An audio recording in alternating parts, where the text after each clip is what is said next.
Good morning, everyone. Oh my goodness, look at this sold out crowd I'll come find you. for what wealth will look like tomorrow. I guess we're all super interested for ourselves and for others. I am Joanna Smith-Romani. I'm the co-executive director of the Aspen Institute Financial Security Program. Please try to say that in this altitude. And our work is all around this. It's all around inclusive wealth building in the United States and how to create more democratized access to ownership. This panel is of great interest to us. I'm so excited for the folks here. And in particular, I'm going to be listening to how digital-first experiences and the emergence of crypto as an asset class and other sort of futuristic things I don't even know about will help deepen trust, will safeguard consumers for new wealth opportunities, and ultimately will grow our democracy. So enjoy this panel. I know I will. And I'll turn it over to you. Great. Hi, everybody. I'm Diane Brady. I'm Executive Editorial Director at Fortune. David Rubenstein told me to show up to my first Aspen as Aspen Casual, and then he wore a jacket. So thank you, David. You look great. You look fantastic. And I want to introduce my fantastic panel. I know it's a great conversation. I'm sure we'll get to crypto. There's so much else, of course. But we have Nouriel Roubini, noted economist. I met you, Nouriel, as Dr. Doom. I think you're now potentially Dr. Boom, Professor Emeritus, NYU Stern, of course. Roubini Macro Associates, great to have you. David Rubenstein, always intimidating to interview a great interviewer, but he's also co-founder and co-chair of the Carlyle Group.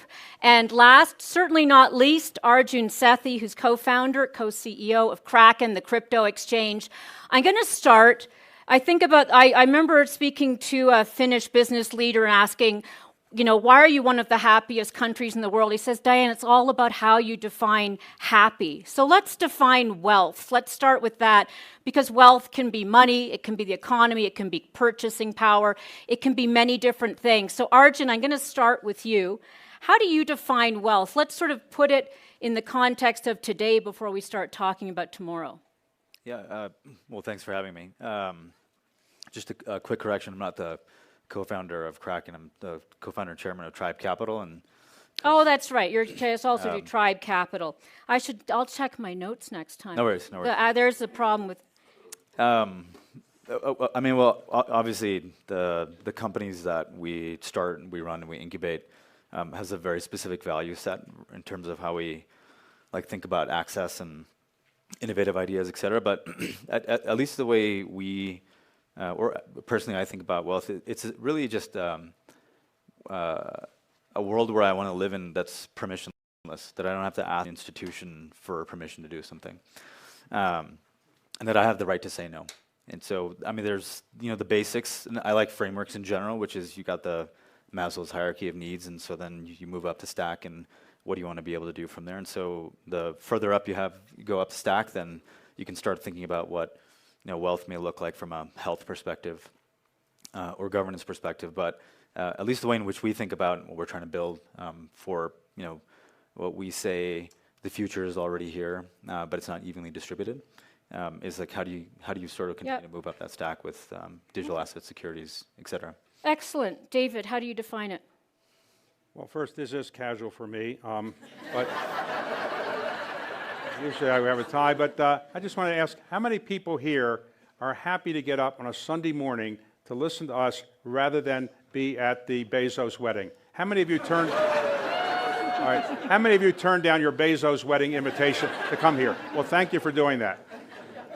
You are the Kardashian of wealth, so it's all good. In the early 1980s, Malcolm Forbes came up with an idea of having the Forbes 400. And some of you may be on that list. To be on that list in 1981, you had to have a net worth of $125 million. Today, it's about, $2.5 billion or something. And that kind of... Are you on the list? A billion isn't what it used to be, trust me.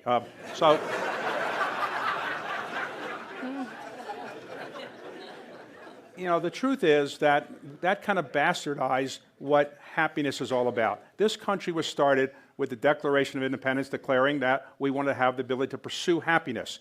Thomas Jefferson, in the ensuing 50 years of his life, never actually defined happiness. And we all have our own different definitions of it. But happiness has been equated by people like Malcolm Forbes with having a lot of money. the truth is, many of the most tortured souls in the world are very wealthy people. And all of you may know some of these people who are very unhappy. They got lots of wealth. And so just having the conventional wealth isn't really what I think is important. And I think happiness is other things.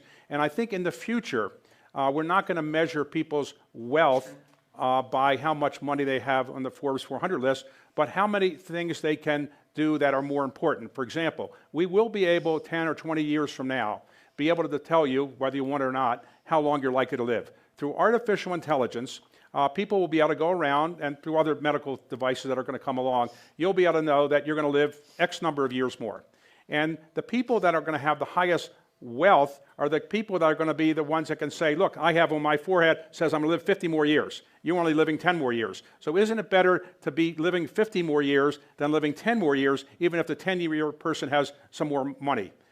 So I think in the end, what we're going to do, we're moving our society and all of the world towards a world where happiness is going to be living longer and living healthier. And of course, the longevity pushes that are now ongoing are really designed to enable people to live longer and healthier, and that's what's going to be real wealth in the future. So people are going to consider themselves wealthier if they have a healthy lifestyle and they can live longer rather than just have a big amount of money in Forbes 400 list. I think that's fair, and of course it'll cost you if I think about people like Brian Johnson. So I do think it ties back to the economy and where we put our resources. So good point. Nouriel, what do you think? Well, Dr. Rubini. Yeah. Well, how do we measure happiness or wealth? No. I was a few years ago, I visited Bhutan. I don't know how many of you have been in Bhutan, but it's the happiness country. The fourth king, who was the father of the current fifth king, decided that Bhutan, instead of maximizing GNP, gross national product, to maximize GNH, gross national happiness. And I met the head of the National Happiness Commission, among others. The point is that since then, OECD, UN, World Bank have measured the quality of life and not just quantity of life.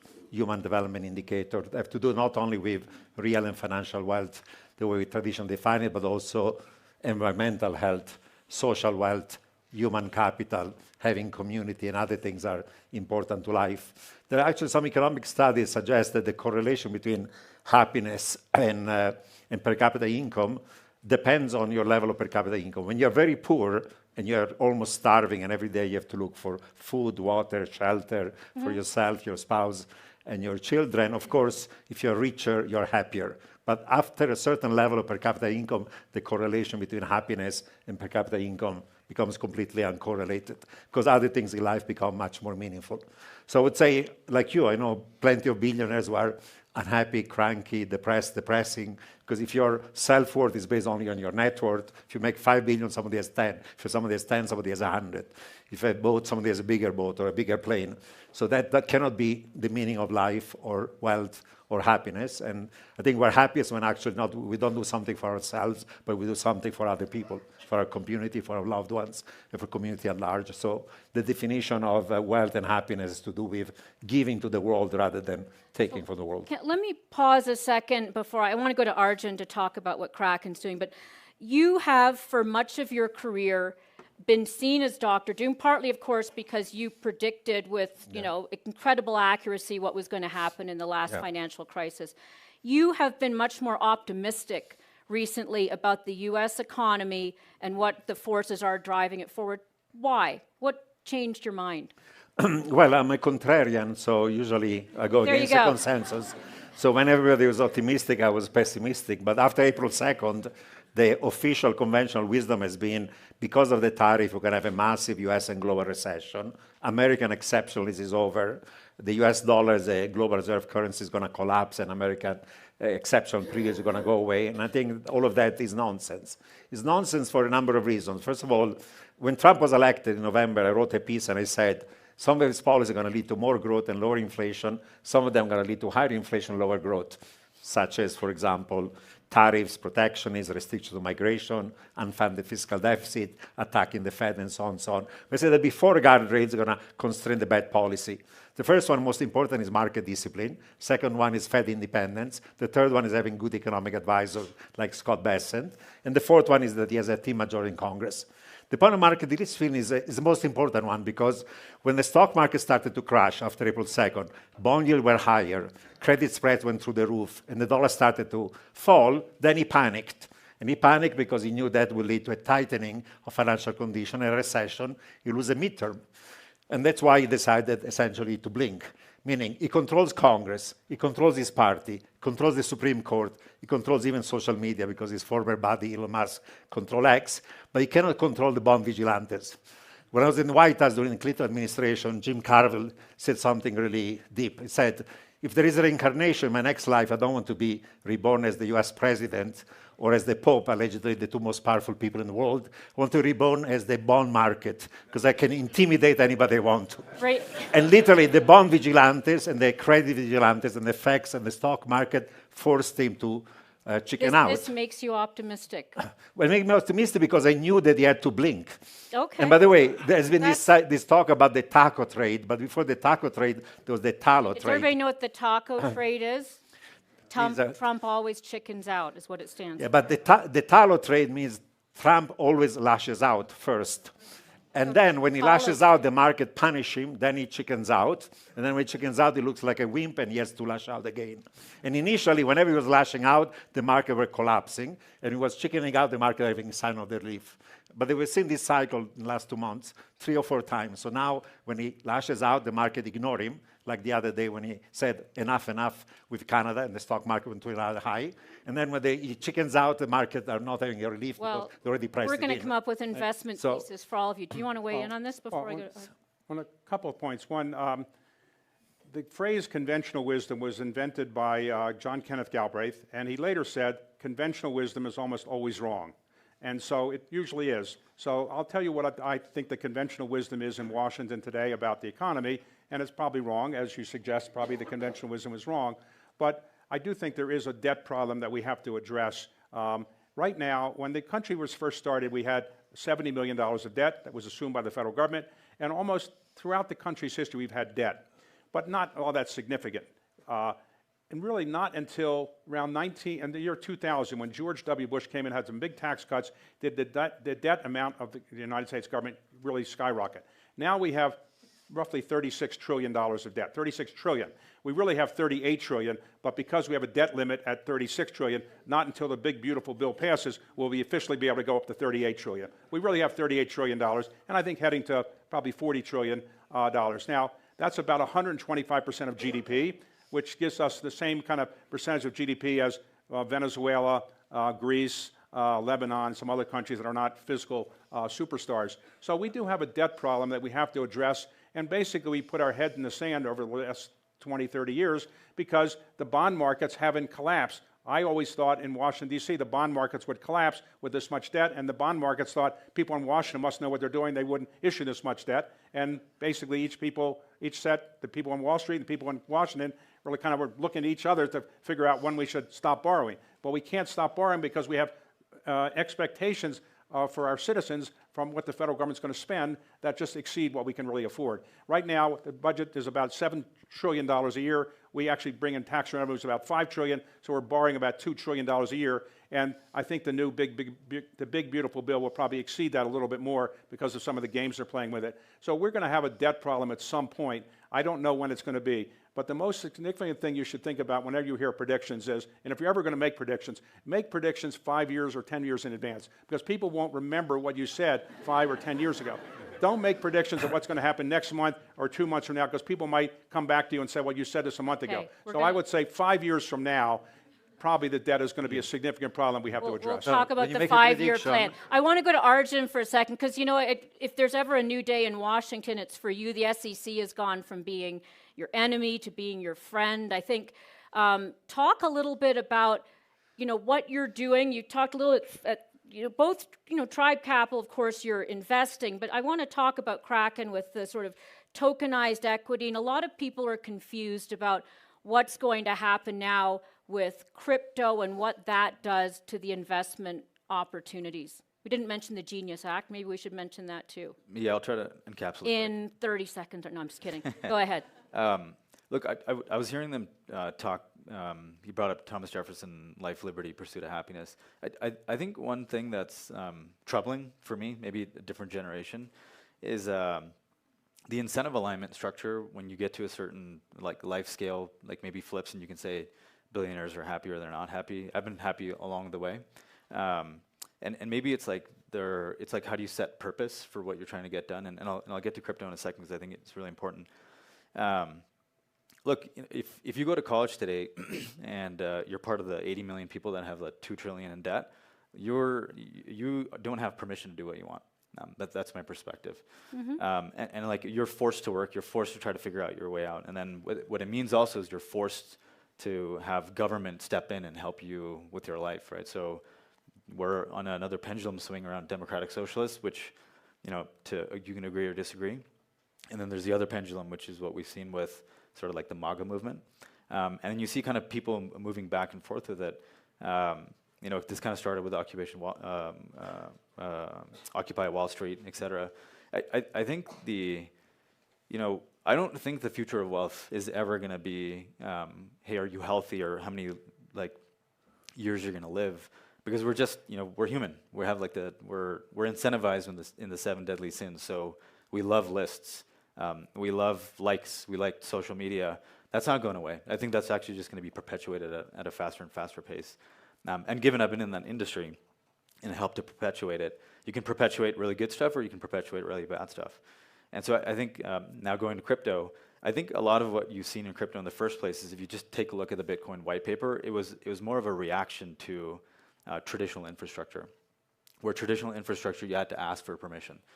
And you can make the argument that, hey, this is good, this is bad, or is BTC digital gold, or is it not? It's just there was enough people to sort of bring in liquidity and build enough infrastructure around it in order to make it happen, or will it to happen. So if you think about the technology behind crypto, which everyone kind of misses, is that we talk about crypto, we talk about speculation, but more importantly, it's that you're able to wrap any asset in a tokenized sort of collateral, and you're able to use that for forward mobility. So take US context out for a second. There's a reason why people want quality assets in Argentina or Brazil or Nigeria, Thailand, Vietnam, et cetera. And they're looking for USD, they're looking for USD yield, they're looking for something safe. I'm not saying it's safe or not, it's just that's what they're looking for. So they're voting with their collateral, they're voting with their time, they're voting with their productivity. And so when you have this world that's starting to vote in a specific direction, you have to start thinking about, okay, well, what does that actually mean for them in their, what I call forward mobility? Are you optimistic about the U.S. dollar, all of you with stable coin, et cetera? I'm going to start with you quickly, Arjun. How are you feeling about that in the next, I'm going to say in 5 years, since David put that as the parameter, but let's say 12 months. I think it's good more modest. I think it's good to think 3, 5, 10 years out. So look, you have this bottoms-up demand for USD, so you can call it US assets. And so you've got the stablecoin, which is just a wrapper of some sort of, it's just a one-to-one backing of treasury or a money market fund, et cetera. And so all of these people are coming up. And so the way to sort of think about it is the way in which the internet or mobile has been able to let people adopt to using a product, and again, it's much more evenly distributed products, is that they're buying dollars in demand. And I think Tether recently is like number 13 to 15 in terms of like buying U.S. treasuries. And so they're not the only ones. We'll be doing the same thing on the Kraken side because of the amount of assets or deposits that are in our ecosystem. You're seeing that happening in DeFi. You're seeing that happening with other folks starting to buy U.S. assets. So there's this bottoms-up demand for it. What will it look like in 5 years? Who knows? Maybe it's okay. The What do you think, US David? dollar has gone down about 10% Yep. against the basket of currencies since the beginning of the year. And that's in part because President Trump has talked about tariffs, which probably are not going to strengthen the dollar, probably because as well, many people are worried about our debt and other problems. But you should think about this. The dollar is relatively strong, in my view, for this reason. We're the only reserve currency in the world. When you're the only reserve currency in the world, people need to buy it and have it as a relatively safe, secure currency. Historically, when you have the only reserve currency, you tend to abuse it. When the Dutch had the only reserve currency, the guilder, they borrowed too much money and ultimately the guilder went down. When the British had the pound, that was the only reserve currency, they borrowed too much money and it went down. We borrowed, in my view, probably too much money. Eventually the dollar will go down by normal forces. However, with no other reserve currency out there, we're propping it up a little bit more than it would otherwise be propped up. If the Chinese ever wanted to make the RMB a reserve currency, or the euro was a strong enough currency to be a reserve currency, the dollar would go down a fair bit more. So I think the dollar was okay, but President Trump hasn't talked up the dollar. Historically, governments in the United States would say we would support a strong dollar policy. President Trump hasn't said that for a number of reasons, and I think therefore a lot of the people feel that there might be another Plaza Accord of 1985 type of occurrence where we artificially, with an agreement with our allies, we lowered the value of the dollar by agreement. We haven't agreed to do that now. We're just going down by market reasons. I don't think it's realistic, though, that we could today do a Plaza Accord today. So I don't think the U.S. government's going to lower the dollar much more than it's already lowered. Probably will go up a little bit more from where it is now. But we should recognize that we're very fortunate. By having the only reserve currency, we've been able to live a lifestyle that's much more than we probably really can afford. Because people keep buying dollars, they have to buy dollars. The Chinese buy them, the Saudis buy them, the Japanese buy them. They have no other alternative. If you've got $1 trillion to put in something you want to get your $1 trillion back, knowing you're going to get it back with some interest, where are you going to put it? You can't put it in RMB. You can't put it in other currencies. So you put it in the dollars, and that's been one of the saving graces for the U.S. economy post-World War II. Yeah, I thought when you said the Dutch, you were going to talk about tulips, given all the plastic tulips out there, which I just took one. I think I'm allowed to. Nouriel, I mean, certainly talk about the dollar, but one of the things you've done in your career is really look for the signal in the noise as to, where is the economy headed? And I'd love to hear a little more from an investor perspective. And of course, part, to your point, Arjun, of being an investor, it's about how much money you have and where you are in your point in life. But what are you seeing right now that gives you hope? Is it really this AI-driven technology revolution? Because if you look at the market, it really has been Magnificent Seven, et cetera, that has driven a lot of the wealth creation. Yeah, I mean, one of the main reasons why I've become more optimistic, both about the short term and the medium long term, is because I believe these technological innovations are going to be the most important in human history. People talk a lot about the AI, Gen AI, but it's only one of the dozen of different industries of the future. You have everything with AI, but you have semiconductors, you have robots that are going to become humanoid and replace most jobs over time. You have in energy the revolution of fusion rather than renewable. You have quantum computing and its eventual merger with AI.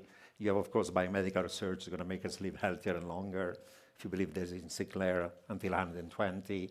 You have fintech, you have agtech, you have green tech. You have, unfortunately, defense tech in a world where we need weapon system for cyber and other types of warfare, new material science, new cryptography. They're all related to AI, but they're total industries. Take space exploration, exploitation will be $1 trillion industry. It's not just AI. And if you look at around the world, US is number one in most of them. China is number one in electric vehicles, green tech, and batteries, but that's it. Everything else, US is way ahead of China. And everybody else is number 4 or 5, Europe probably number 10. And the nature of this innovation is that in the past they were logarithmic. You have a spurt of growth, and then it flattens out, like during the first internet revolution. Well, these are logarithmic, exponential kind of revolution, where potential growth in US at the beginning of this decade was 1.8, is already today, in my view, based on the data, for reason I can tell you, 3%. But at the end of this decade, it's going to be 4%.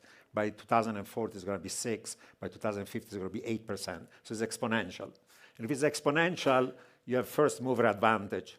Because if it's logarithmic, the second mover, say China, can learn from our mistakes and do better, say in traditional manufacturing. But if it's exponential, we're going to be always 1 or 2 generations ahead in fusion, in quantum, in semiconductors, in LLM models, and you name it. So China is never going to be the number one. So I think that's the reason why I'm optimistic. Of course, it's going to take time. It's not going to happen overnight. It's a lot of 25. So you said 8% GDP growth. And that's why I also have said tech trumps tariffs and tech trumps Trump too. Because one, tech is going to lead to an increase in productivity, say, potential growth from 2 to 4. That's 200 basis points. What's the worst that migration restriction and trade can do on potential growth? Maybe 50 basis points of reduction of potential growth at best. Can I push? The ratio is a ratio of 4 to 1, 200 versus 50. Okay. So tech trumps tariffs, point number one. And tech trumps Trump too, because it doesn't matter. Once I made a joke and I said Mickey Mouse could be the US president and will still be at 4% growth by the end of this decade, because the dynamism of US private sector is such it doesn't matter. You cannot really screw it up, even if you try to. Discuss. So we're going to be having a secular boom driven by Let technology. me let Arjun jump in. Do you That's- think it'll be 25 years and we'll be at 8% GDP growth, or Yeah. whatever you want to?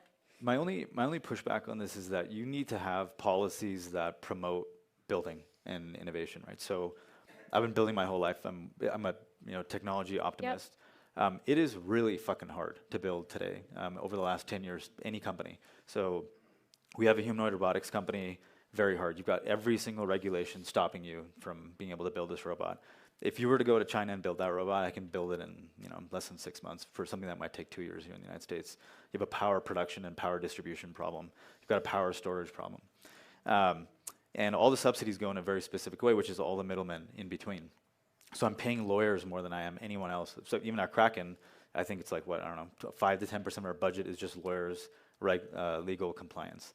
That's an inhibitor towards innovation. So it doesn't matter what industry you're in. If you're building for AI robotics, if you're building fintech, if you're building crypto, if you're building a DevOps system, part of your natural Isn't that cost, changing now? That's changing, isn't it? Isn't it better for you now? Because I think you've seen a lot of sort of what I'd call hand waving in that direction, but no, you need like structural change. You need law to change. Okay. It's not jump a in. perspective. Yeah, that's On fair. technology, I think it's a point that Farida's made on his show a couple times in his book.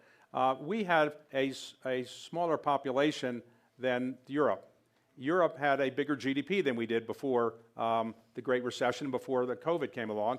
Yet now we have a bigger GDP, even though we have, I think, 240 million people fewer than Europe. How did we do this? Because our technology just fueled our economy in ways it couldn't predict. Historically, you have recessions every 7 years or so. We haven't really had a recession. Despite COVID and despite all the other things that are going on around the world, we haven't had a recession in a while, and we may not have one for quite some time. And that's in part because the technology is so ferocious and driving our economy so much. So how many people here can get through the day without using an American technology? Amazon, Google, Microsoft, Apple products. How many of you need a European technology to get through the day? How many of you can think of a European technology? Is Veuve Clicquot a And technology? the truth is No. that Europe invented the internet really before we did, but they didn't pursue it. And so right now, Europe is lagging behind. And the good thing about it for Europe is it's a great attractive investment opportunity because prices are down now. And the best investment opportunity I've seen in recent years is probably defense-related technology and defense companies in Europe. Because Europe, when Europe is increasing its defense budget by 5%, each country is supposed to spend 5% a year of GDP on defense, as President Trump wants them to do. Where do they spend it? 85% of the money spent in procurement by European countries is spent in the United States because we own the defense industry, more or less. Europe will ultimately build its own defense industry because they don't really feel they can rely on America as much. But for the time being, we have such a head start on technology around the world that's what's really enabled our economy to do quite well. And the only concern I have about it is when something seems so obvious, it's so apparent to people, it's usually wrong. And so if it looks so obvious to all of us that technology is such a wonderful thing, the United States has, something's going to happen inevitably that will change all this. I don't know what it will be, but I would predict more than 5 years down the road, something will change. Okay. Well, I know I'm going to ask another question. I do want to go to the audience, fairly early. I see Jeff Sonnenfeld here, Fareed, many brilliant people in this audience, and I know you have a lot of questions. I did, when you mentioned Europe, was it the head of NATO who said daddy? I wonder what happened to the markets when that happened. Didn't he call Trump daddy? But let me ask, I want to ask about what's happening with income distribution, because I've talked to, when you look at what's happening with the tech companies and you're hearing about $100 million bonuses for some of these folks, the average American, certainly in terms of actual spending power, housing affordability, college, et cetera, it has been tough. And so I'm curious about what the economy looks like tomorrow for the average American in this environment where we have many people talking about the disruption of jobs, et cetera. How much is that going to factor into both policy? We just saw Zohran Mamdani get, the head of the Democrats in New York, I'm curious how much we should be thinking about that as investors, as citizens, as policymakers, et cetera. Nouriel, what do you think? Or Well, I would say there is definitely a backlash, populist backlash against liberal democracy and democratic capitalism. It's not just the US with Trump and MAGA, but you see it in many other advanced economies, some emerging markets. And I can think that some of it is driven by economic insecurity. People are worried about their future. The next generation might be not as well off as their parents. That's a risk. Second, there's been, certainly in the US, a massive rise in income and wealth inequality. How much of it was driven by technology as opposed to trade and globalization, as opposed to not investing into the right type of human capital, as opposed to the power of economic, financial, corporate elites. It's a debate, but there's a variety of factors. And I would say that while I'm optimistic, of course, about technology increasing potential growth, let's be realistic about it. These technologies are capital intensive, high skill bias, and labor saving, meaning if you own the machines, own the capital owns the machine, you're going to do well.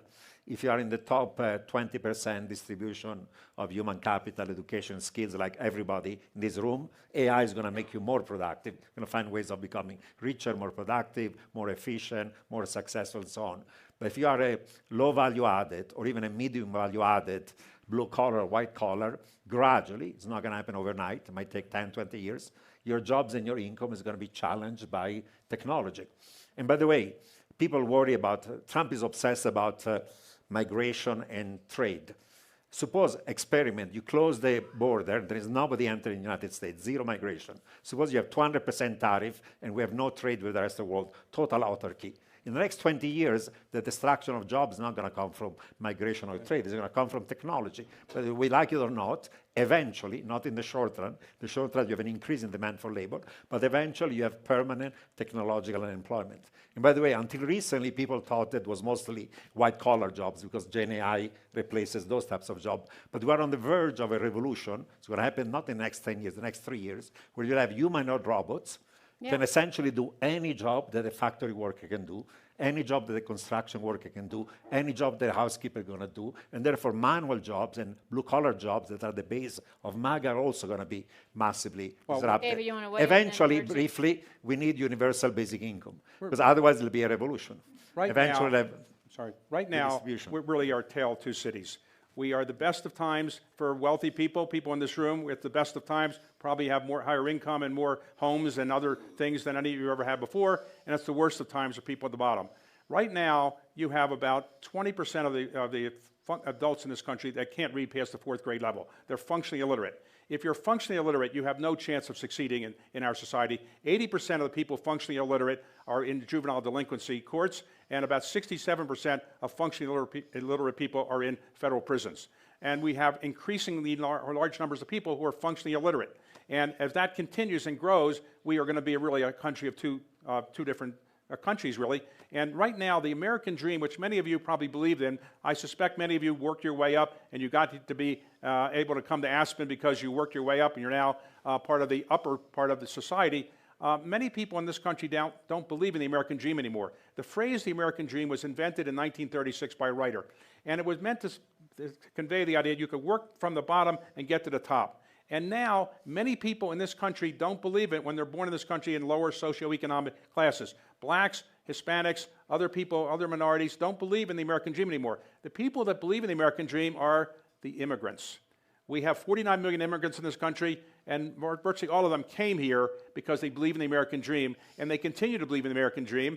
And that's one of the problems with if we shut off immigration, we're going to lose a lot of the people that really help the country so much. But right now, I fear that we are getting into a situation where we have two countries, and the country that was spoken to in the hillbilly elegy and spoken about, and the country that really appeals to, that Donald Trump appeals to a large extent, not completely, is the country that is in the bottom part. And a lot of the people feel resentment that immigrants are coming in, people are coming in and taking their jobs, where globalization, that's what Trump's base support is. And I think increasingly this country is going in that direction. If we don't change it, we're going to have real political problems in this country and real socioeconomic problems that I think are very, very serious. Arjun, what do you think before we go to questions? Obviously, it's an exciting time to be an entrepreneur as well.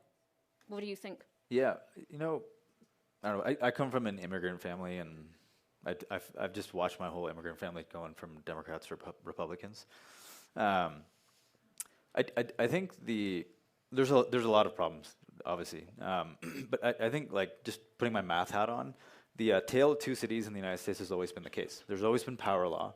There's always been a certain set of companies that drag the economy up or down in some cases. And then, you know, in the early 1900s, electricity was evil, so we didn't want that. Tractors were like evil. We didn't want that.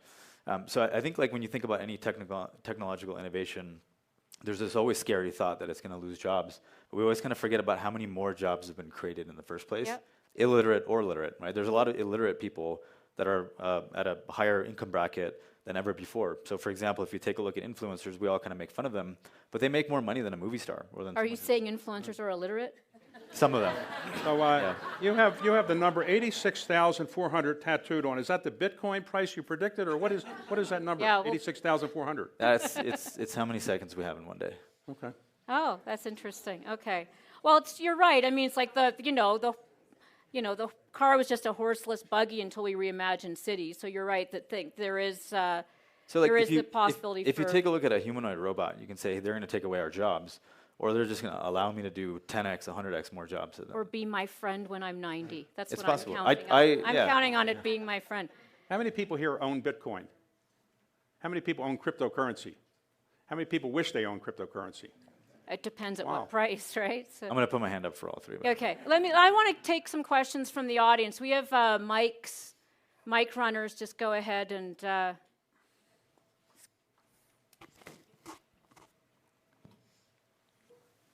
Given the amount of functional illiteracy we have in the country, what policy changes would you recommend for K through 12?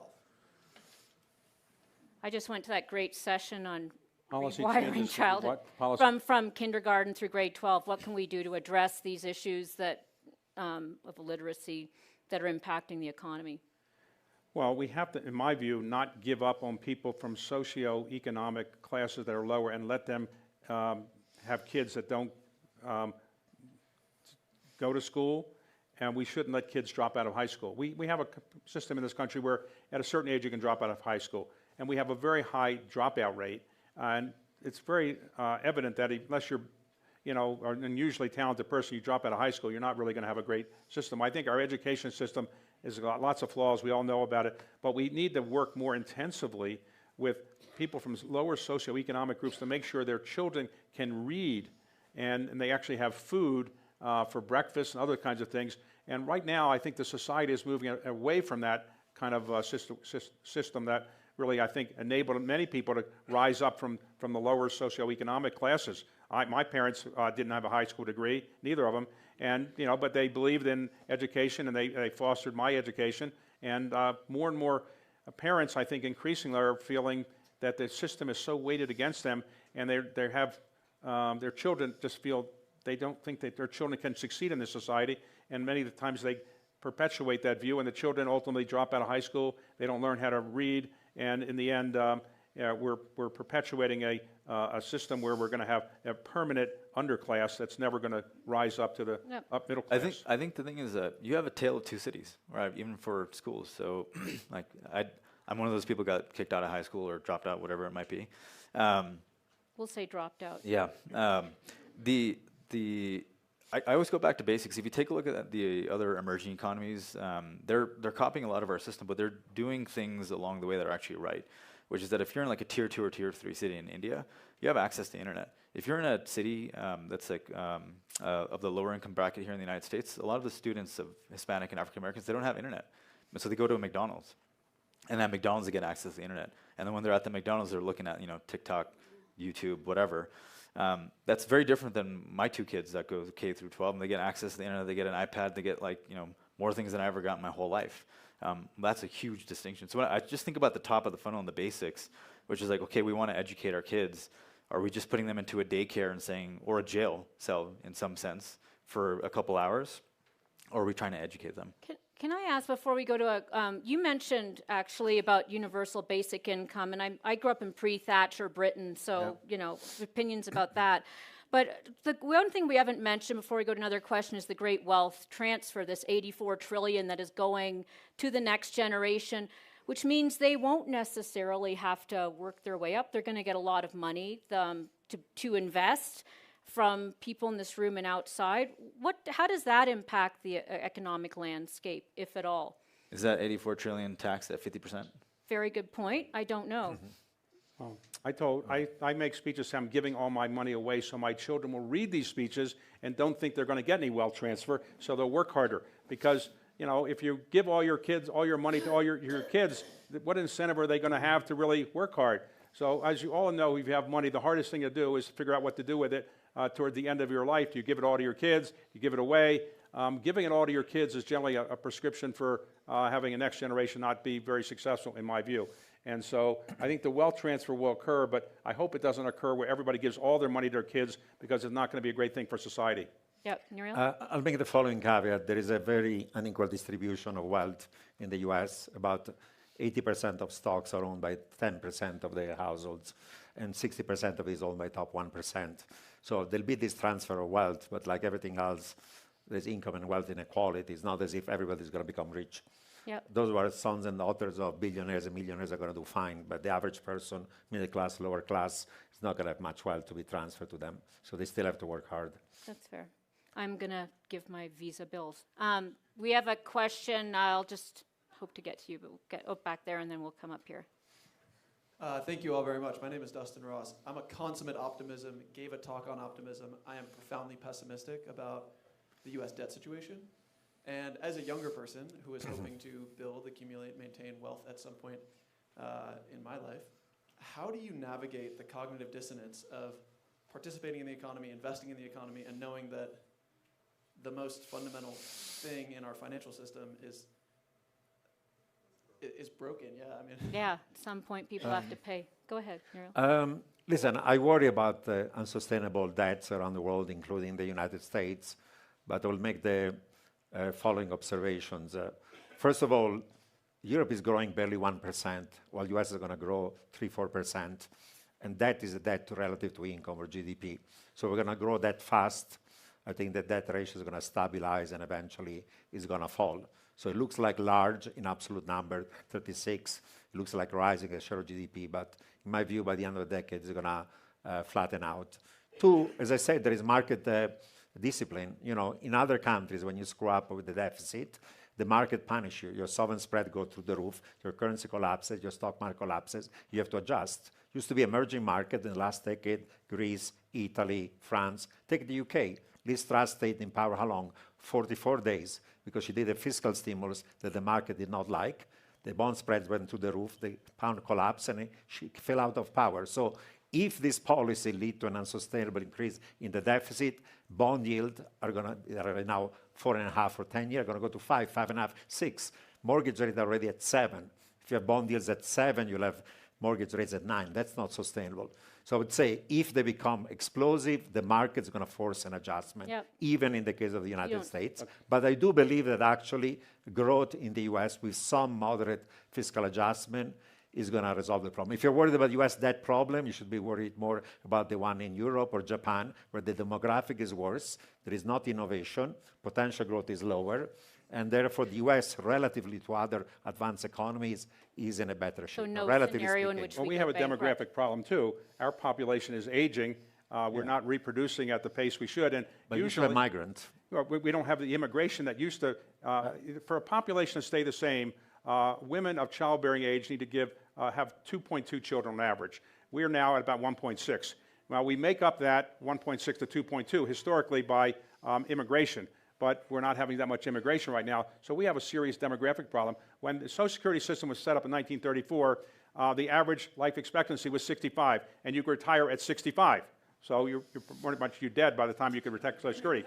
Now you can retire at 68 or something like that, but people are living to 85, and we just don't have the younger people able to make enough money for Social Security system or throw it into the Social Security system to pay for the demographic problem we have with older people. So we have to do something. The only way to solve the debt problem are the two things that you suggested. One is higher GDP will solve it, and then the only way we're going to solve it is paying down the debt with devalued dollars that my grandchildren and great-grandchildren are going to pay down. When they pay off the debt, it's going to be in devalued dollars. That's the only way we're going to do it, because we're not going to cut spending and we're not going to increase taxes.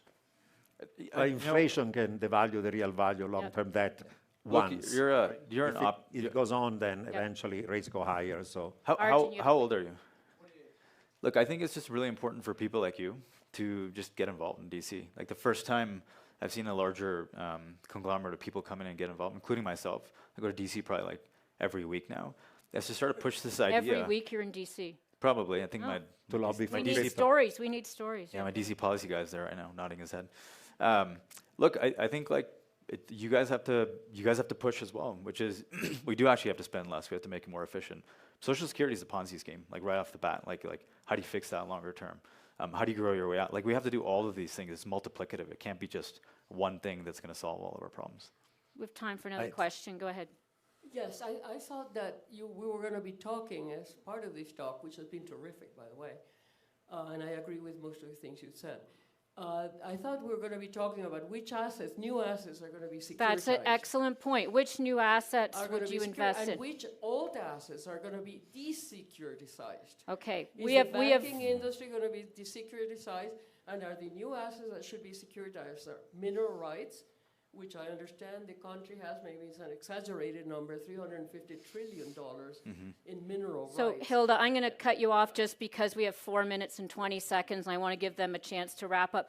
What new assets, but I'm going to take part of your question, are there particular assets that we should be thinking about that are intriguing to you, and then ones that maybe are not? And I know you're doing the caveat. Is immigration. And immigration. Immigration is an asset that can be securitized. Yes. Well, I'm going to start with you. You're, Yeah, talking we have a lot of conversations a lot about of stuff this about that. Yeah. around the world with a lot of folks. Sure. Look, I think you got to get the basics right first instead of thinking about new products. And so, Michael Milken had that speech, back in the day around like democratization of finance. I actually think that like core concept is really important, especially when you're starting to think about wrapping tokens or into this technology. A lot of it is just bringing liquidity to what you see illiquidity, or what I'd say the private contract world with what you see in the public markets. And so the moment, if you take a look at just real estate assets, how do you tokenize or wrap that? You take a look at just private stocks. I think there's about $4.5 trillion of capital just stuck between employees, shareholders, et cetera. And it's mostly employees. It's like you want to be able to unwrap that liquidity. So there's more and more of that. So and all of those types of assets all over the world, I think start bringing in what I'd say a new type of thinking around what you can invest into, what you want to be able to vote towards. Again, maybe I'm more of the optimist here on the crypto side, but I think that unlocks like a huge wave of innovation. I think we have a lot of optimists here. I want to give you a chance to give some final thoughts on this. You could give final thoughts on that this. subject. The big change that you're going to see in the investment world is private investments are now going to be allowed to be in 401ks and IRAs. So people who are building their retirement accounts, now they can't really have private assets, which usually appreciate at higher values than public assets. And I think that's going to change over a period of time, and I think that'll be good. But the most important thing to me is making certain that the country takes care of people 60 or older, and that all of us who are 60 or older are treated very well. That's the most important thing I want the country to do. Yes. Make sure we value the importance of 60-year-old people, 70-year-old people. Yeah. We want to make them the people that are getting the most attention in the country. That's what we want to do. We definitely want more assets from the young going to the old. That's the takeaway here. Muriel, any final thoughts? Yeah, I would say the fastest growing firms are going to be those that are at the startup level or VC level in these dozen of industries of the future. Currently, you don't have, unless you have access to those types of investment are private. Most people don't have it. If you democratize and you make sure that private assets can be somehow made available to retail investor, that's one indirect way of doing it. Another way is that, if you hold Mag 7, think of it this way. First of all, they own every single AI firm from OpenAI, Anthropic, Inflection, you name it. And they're doing tons of AI investment themselves. Not every AI firm. Almost every. Or they will eventually, like it happened with the internet, right? How big tech became big by taking over all the smaller ones and so on. So I would say if you have no other option, stick with Mag 7. They're going to be still the winners. Yeah, but the best thing to invest in is conferences. because there are more conferences than anywhere else. Invest in conferences that teach people how to live a happier life, and you'll make a lot of money by investing in those conferences. That's what I Be would do. sure to watch David's new series on longevity. There you go. Arjun, any final thoughts you want people to take away? Look, I know there's always these complicated perspectives, but if you're going to bet on the U.S., bet on America, bet on innovation, I just dump all my money into the S&P and crypto. S&P and crypto. There you go. Thank you very much, everybody, for joining us. Appreciate it. Thank you to our guests, too. That was great. Okay, good to see you.